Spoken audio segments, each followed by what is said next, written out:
Mister, è arrivata questa vittoria importante con un'Imperia, in casa dell'Imperia che non è mai scontata. Sì, campo difficile, squadra importante, classifica importante, quindi sono contento perché avevamo tanti giocatori fuori, però questi ragazzi qui hanno sempre lavorato bene e quindi oggi hanno dimostrato che hanno meritato questa vittoria qui. Ci abbiamo creduto sempre fino alla fine, quindi siamo stati premiati. È chiaro che uscire da Imperia con un successo ci dà ancora consapevolezza e autostima e penso che possiamo pensare di centrare un obiettivo in classifica importante, ecco, per salvare una stagione che il girone d'andata è stata disastrosa.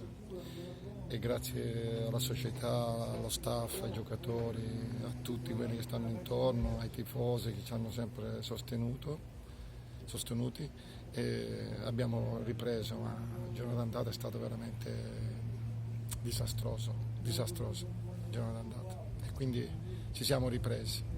Mister, tornando un attimo alla partita, siete entrati in campo veramente con un piglio molto aggressivo, avete comunque pressato l'Imperia senza dargli grandi linee di gioco, quindi avete tenuto questo trend fino alla fine della partita, quindi sicuramente da fare gli applausi ai ragazzi. Grazie, sì, è vero, stiamo bene fisicamente perché sennò si potrebbe fare tutto questo lavoro che ha detto lei e devo dire che loro c'hanno dei giocatori importanti, cioè, uno su tutti, lo sapete, è Capara e chiaramente lui per me era l'incubo di questi giorni, ho lavorato tantissimo su di lui, è un giocatore che merita grande rispetto e quindi io non facendolo giocare gli ho portato rispetto perché questo veramente in queste categorie non c'entra niente, poi è una sua scelta, però devo dire che rompe gli equilibri e lui è un giocatore importante in questa categoria qui, quindi non averlo fatto rendere al massimo come abituato sono contento, abbiamo fatto un buon lavoro. La salvezza, mister, ormai è alla portata, si può dire?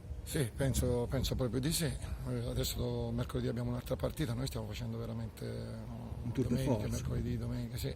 E quindi dobbiamo fare bene anche mercoledì e dobbiamo, ripeto, dobbiamo avere sempre un obiettivo e questo obiettivo ce lo siamo dati girone di ritorno.